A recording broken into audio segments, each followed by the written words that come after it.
Assalamualaikum warahmatullahi wabarakatuh. Singkong tumbuh di tanah tandus, disiram air jadi subur hijau.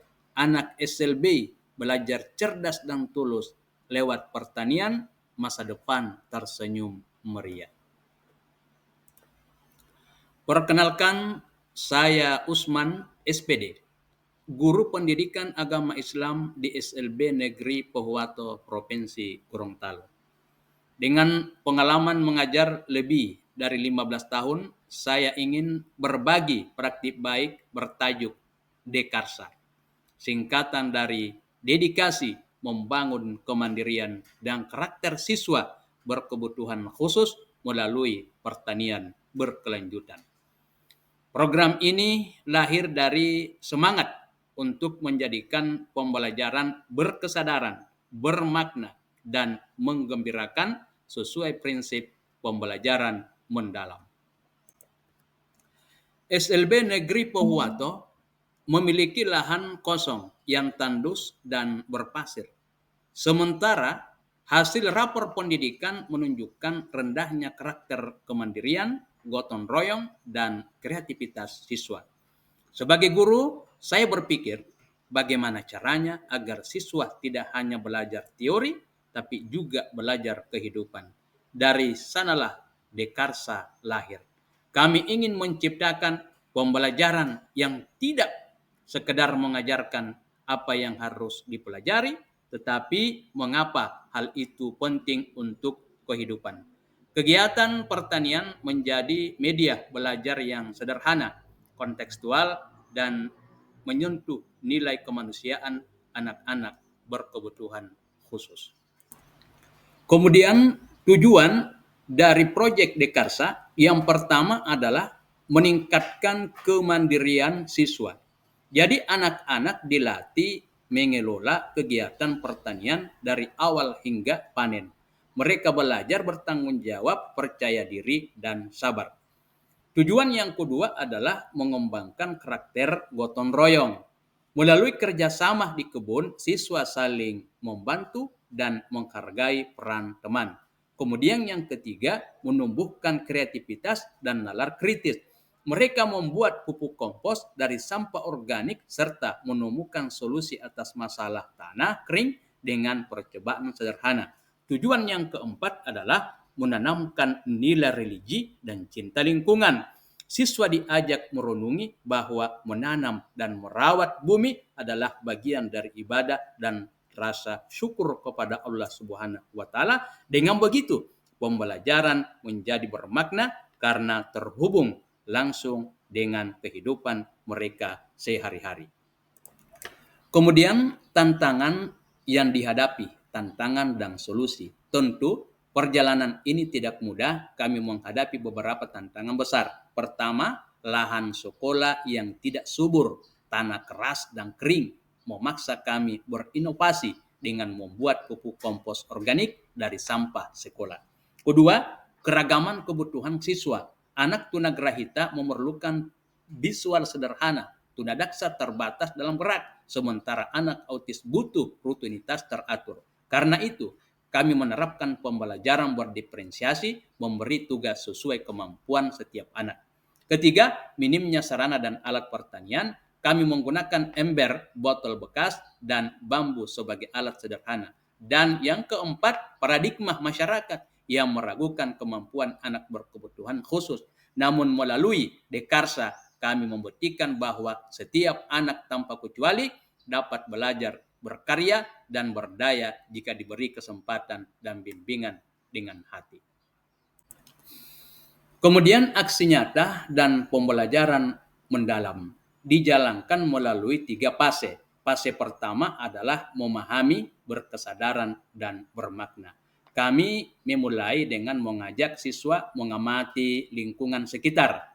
Mereka mengenali sampah, tanah, dan tanaman, lalu berdiskusi tentang manfaatnya.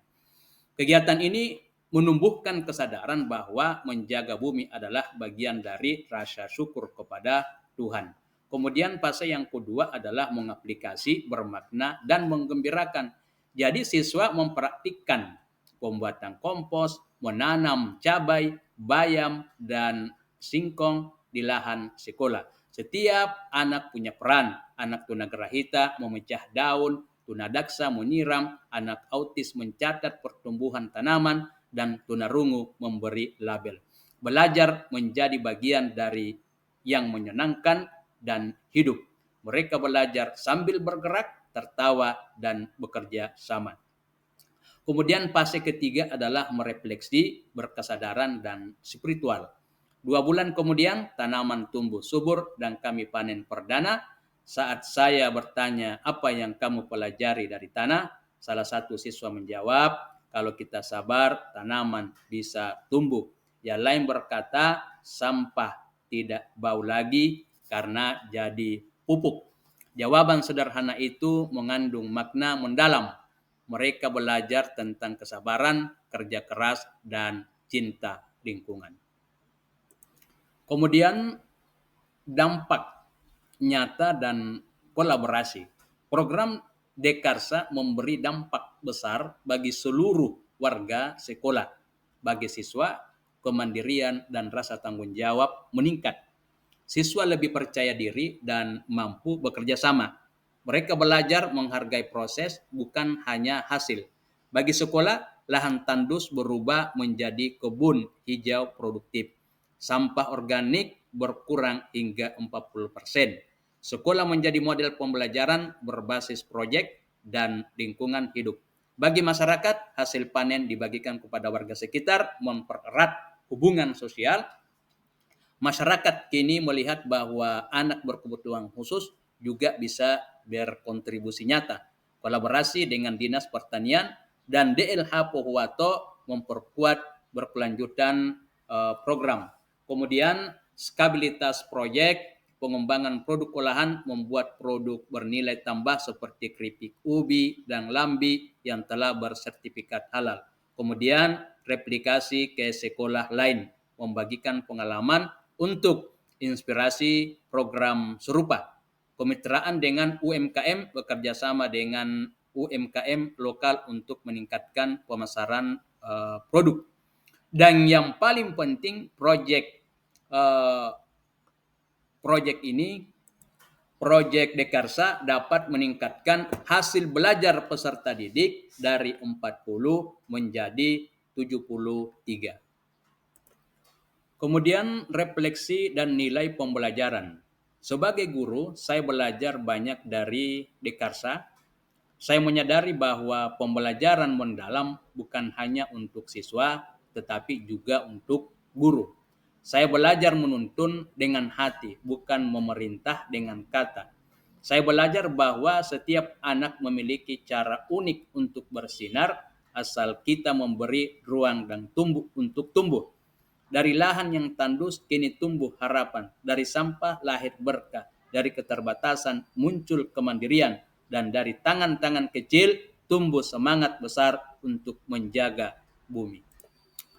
Kemudian dampak positif publikasi media Dekarsa melalui diseminasi lewat komunitas belajar KKG NGMP seprovinsi Gorontalo. Kemudian melalui rekomfonews.com, kemudian melalui berita TVRI.